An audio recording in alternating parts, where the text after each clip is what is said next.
sería la regulación del equilibrio. Ahora lo que vamos a ver es qué pasa con ese alimento que ingresó al tracto gastrointestinal. ¿Sí? Bueno,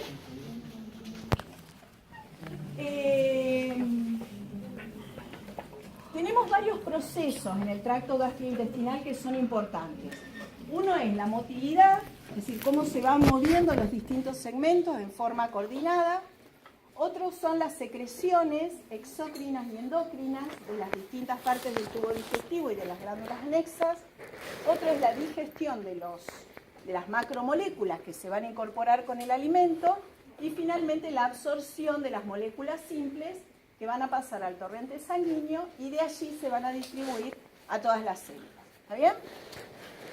Entonces, comenzamos viendo la motilidad, cómo se mueven o cómo las distintas partes del tracto gastrointestinal permiten que ese alimento se ponga en contacto con las distintas secreciones.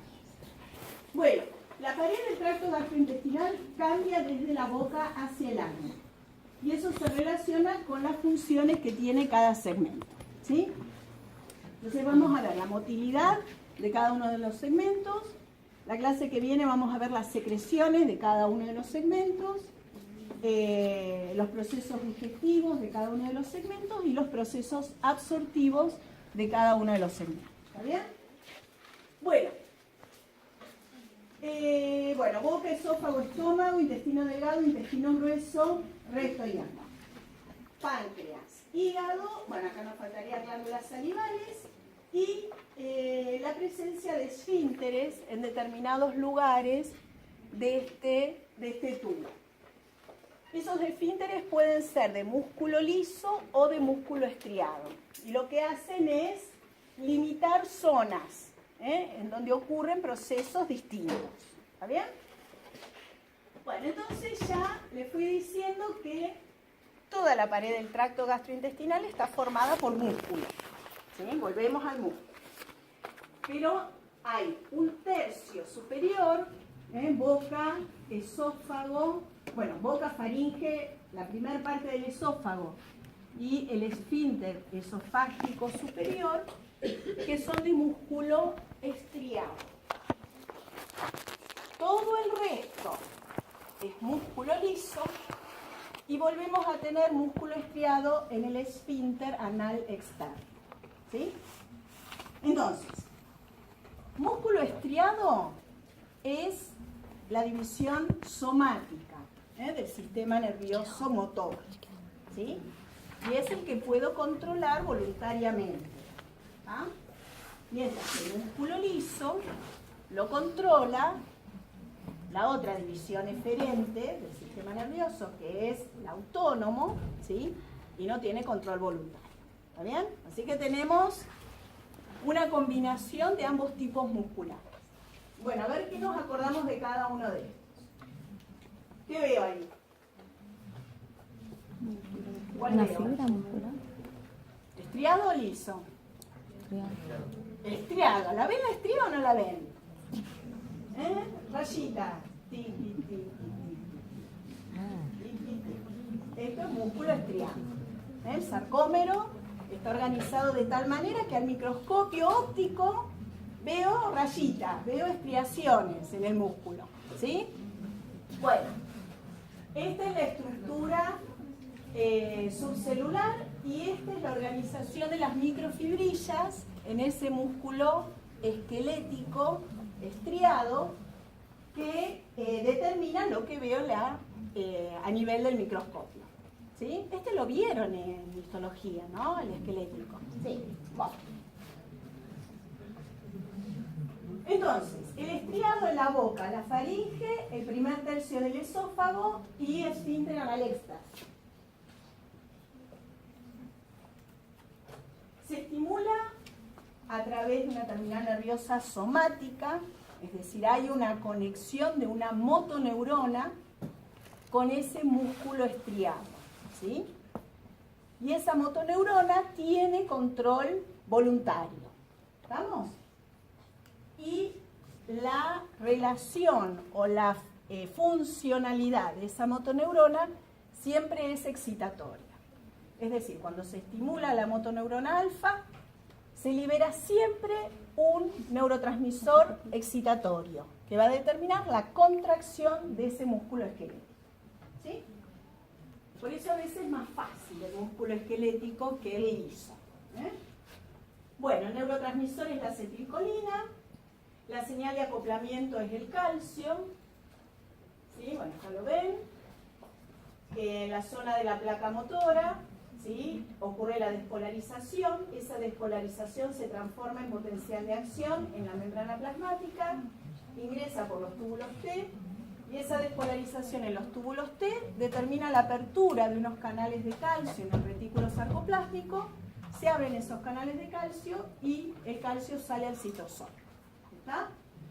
Ese calcio que sale al citosol se une a la subunidad C de la troponina, ocurre un corrimiento de la molécula de troponina y ahí la actina puede unirse a la cabeza de miosina.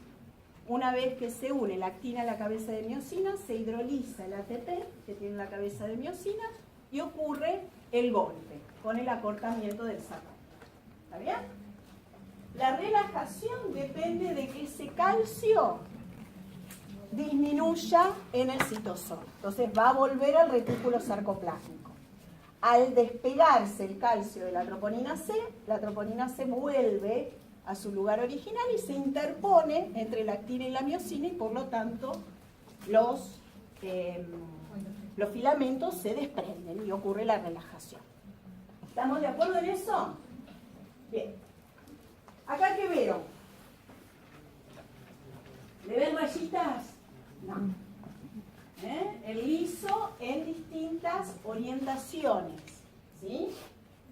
Músculo liso. Fíjense una micrografía electrónica en donde también la disposición de los filamentos finos y gruesos es distinta. ¿Sí? Los filamentos finos se ubican alrededor de estos cuerpos densos, que son los que sostienen los filamentos de miosina. ¿Ah? Ya están más familiarizados porque vimos el músculo liso que estaba en el vaso, en la arteriola, pero es músculo liso también. Ahora vamos a ver el músculo liso que está en el tracto gastrointestinal, que tiene las características estructurales iguales a la del vascular. Lo mismo que la forma de contracción. Bueno, desde el esófago hasta el recto se estimula ya sea por vía nerviosa o por vía parácrina, ¿sí? U hormonal. Es decir, no es exclusivamente nerviosa como en el caso del músculo esquelético. Y además tiene la diversidad de que esos mediadores pueden generar o la contracción del músculo liso o la relajación.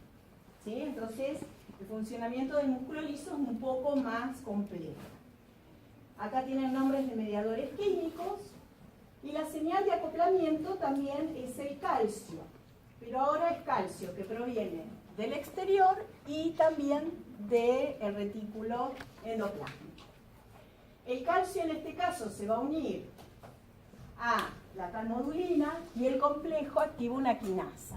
Esa quinasa fosforila la cabeza de miosina y la miosina fosforilada es la que puede interactuar con la actina y producir el acortamiento. ¿Sí? Para la relajación, no solo el calcio tiene que disminuir con lo que se deja de activar a la quinasa, sino también que la miosina fosforilada tiene que desfosforilarse. ¿Sí? Entonces necesito de la activación de una fosfatasa que saque el fosfato de la miosina y así determinar que los puentes no se sigan produciendo. ¿Tá? Entonces acá tenían señales que, por ejemplo, a través de proteínquinasa C aumentan el calcio intracelular o el inositol trifosfato, y toda esta cascada determina una mayor activación de la quinasa. Por lo tanto, conducen a la contracción del músculo liso. pero hay otros mediadores como el óxido nítrico que determinan aumento de GMP cíclico, por ejemplo, y ese GMP cíclico lo que hace es activar la fosfatasa y favorecer la disminución del calcio intracelular. Entonces estos otros agonistas lo que hacen es provocar la relajación del músculo liso. ¿Está bien?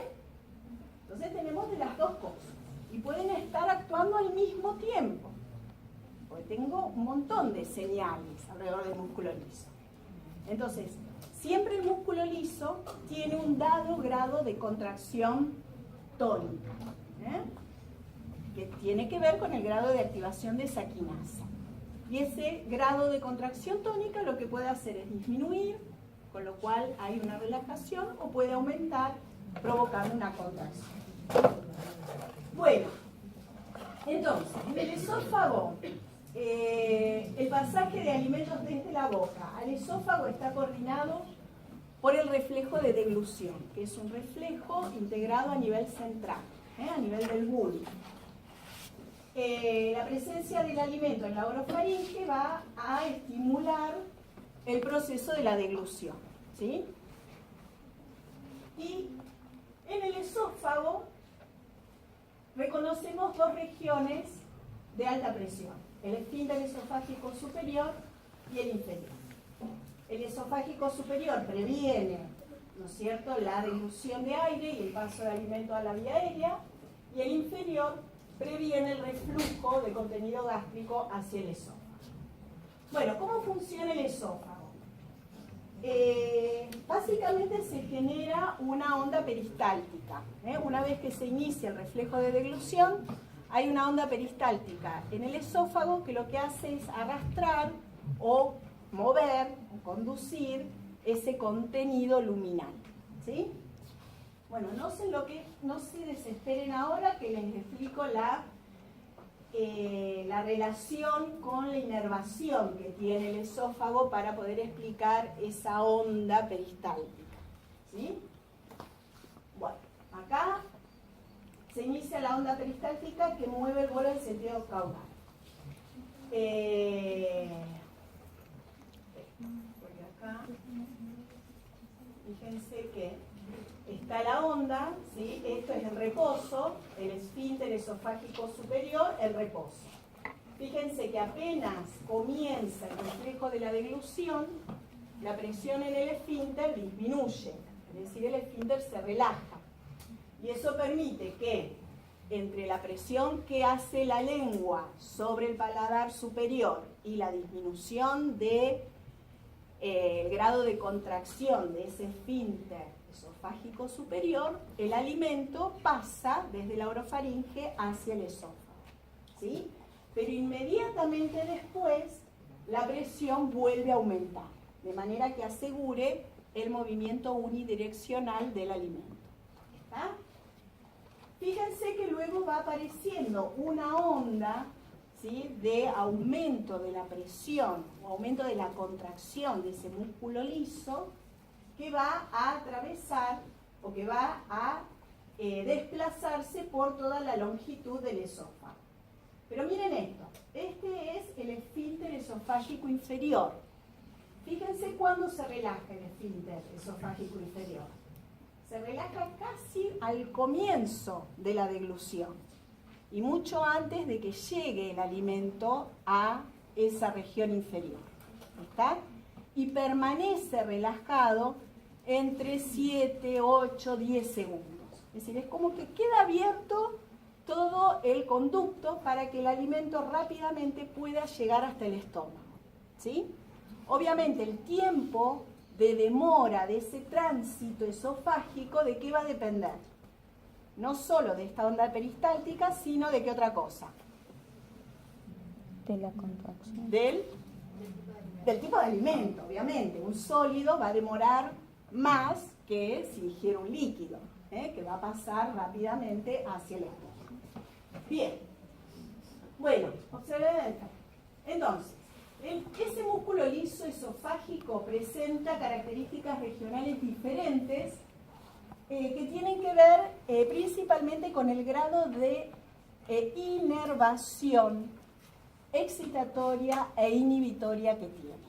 Acuérdense lo que dijimos antes, que el músculo liso puede tener influencias estimuladoras que generen su constricción e influencias inhibitorias que hagan que se relaje. La pared del tracto gastrointestinal va a estar continuamente o está habitualmente expuesta a ambas señales. Y depende de qué es lo que está pasando en la luz o cuál es la señal que viene del sistema nervioso central, en qué momento se contrae y en qué momento se relaja. Entonces, en la región proximal, la parte superior del esófago presenta mayor densidad de inervación excitatoria, mientras que la inferior presenta mayor densidad de fibras autónomas inhibitorias. Entonces ya de por sí la parte superior se va a contraer más que la parte distal, ¿sí? Entonces eso ya de por sí me genera una diferencia regional. Fíjense, las pelotitas blancas estarían indicando inervación contráctil, excitatoria, ¿sí? Colinérgica. En el tracto gastrointestinal, la acetilcolina es el agonista, es el que media la contracción del músculo liso, ¿sí? Y como estamos hablando del sistema nervioso autónomo, es el parasimpático y hablamos de inervación colinérgica, ¿sí? El simpático no existe en el tracto gastrointestinal, ¿sí? Hay un tono simpático aumentado, como puede ser en el ejercicio. Todos los procesos gastrointestinales están bloqueados, frenados, porque el que permite o el que asegura que todo esto esté funcionando coordinadamente es el parasimpático a través de su mediador clave característico, que es la acetilcolina, actuando sobre receptores muscarínicos, ¿sí? Bien. Entonces, por eso está la densidad de inervación colinérgica superando a la no colinérgica. Y hablamos de no colinérgica porque no es simpática, es no colinérgica, ¿sí? En donde el principal mediador va a ser el óxido nítrico. Bueno, y fíjense cómo en la zona ya distal la inervación colinérgica y no colinérgica ya se hace pareja. Es decir, aumenta la densidad de la inervación que produce relajación del músculo liso. Bien. Entonces, la otra cosa que pasa, además de tener diferente inervación en el esófago, lo otro que pasa es que en el núcleo del tracto solitario, que es donde se encuentran los cuerpos de las neuronas que van a ir a inervar al esófago, se activan primero las inhibitorias, que se encuentran en la región caudal. Entonces, primero se activan estas neuronas generando una relajación inicial de los segmentos distales. Y milisegundos después se activan las neuronas rostrales que tienen que ver con la constricción, con la señal colinérgica que va a determinar la constricción. Y eso va a determinar que se genere esa onda de presión desde cefálico a caudal. ¿Está bien? Bueno, lo vuelven a leer. Se viene así, la cosa. Bueno, el mediador, fíjense, inhibitorio del óxido nítrico y el estimulatorio, la acetilcolina. Lo vamos a repetir varias veces. Bueno, eso es lo que pasa en el esófago. El esófago está controlado básicamente por este reflejo de la deglución, a nivel que se origina a nivel del núcleo del tracto solitario, bulbo, sistema nervioso central. ¿Está bien? Desde el estómago al colon ocurre algo distinto, ¿sí? Y acá, ese músculo liso va a estar coordinado por los plexos intramurales que forman la pared, ¿sí? El músculo liso en esta región entre el estómago y el colon se caracteriza por presentar ondas lentas, ¿sí? Que son despolarizaciones de la membrana de ese músculo liso. Cambio del potencial de membrana, ¿sí? Ahora bien, ese músculo liso gastrointestinal no está solo, no funciona aisladamente, sino que está conectado entre sí y con unas células importantes, que son las que le van a marcar el ritmo, que son las células intersticiales de Cajal. ¿Va? Entonces, fíjense, el estómago presenta despolarizaciones con una dada frecuencia. El intestino también presenta esas ondas lentas, que son despolarizaciones, nada más. No hablo de contracción todavía. Y el colon también la presenta a otra frecuencia. Quiere decir que cada uno de estos segmentos está teniendo un control marcapaso por un grupo celular característico y propio del segmento, propio de la región. Esas células marcapaso, que vimos nódulo sinoauricular y el corazón, acaban a ser las células intersticiales de Cajal, que están metidas en esa pared muscular de todo el tracto gastrointestinal, desde el estómago al colon. ¿Está bien? Bueno, vamos a ellas. Entonces, esas ondas lentas se generan, el marcapaso es la célula intersticial de Cajal, y la capacidad que tiene esa célula intersticial de Cajal es poder generar una corriente transitoria de calcio, ¿sí? Entonces, fíjense, esta es la célula de Cajal y esta es la célula muscular lisa. La de Cajal solo genera una despolarización, una onda eléctrica. Y esa onda eléctrica es transmitida por la unión GAP a la célula muscular. ¿Está bien? Esa célula muscular, por ese cambio de potencial de membrana, abre canales de calcio voltaje dependientes y ese calcio en la célula muscular genera la contracción. ¿Está bien? La despolarización de la célula intersticial de Cajal también es generada por calcio. Pero en estas células el calcio no genera contracción, porque no es una célula muscular lisa.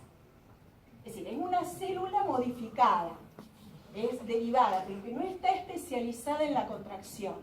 Es decir, no tiene los filamentos contráctiles. ¿Está bien? Entonces esa corriente de calcio genera la diferencia de potencial que va a ser transmitida por uniones GAP, sí, a las células musculares lisas, que son las que se van a contraer. ¿Estamos hasta acá? Bien. ¿Qué otra cosa ven en la imagen? Un tercer componente, las varicosidades, el sistema nervioso entérico, en este caso, que está representado por los plexos, ¿sí? El submucoso y el muscular, ¿verdad? Así que hay que combinar esos tres componentes para explicar el funcionamiento contráctil de cada segmento del tracto gastrointestinal. Bien. Bueno, sí. ¿Qué rol cumple el plexo de Meissner en este caso, en la contracción? No, el plexo que está en la mucosa, el que está entre las capas musculares, es el que va a controlar principalmente la contracción. El otro plexo está relacionado más que nada con el flujo sanguíneo, es decir, te va a regular el diámetro de las arteriolas y con la secreción de las glándulas, mucosas y submucosas. Y no tanto con la contracción. ¿También regula la muscular de la mucosa?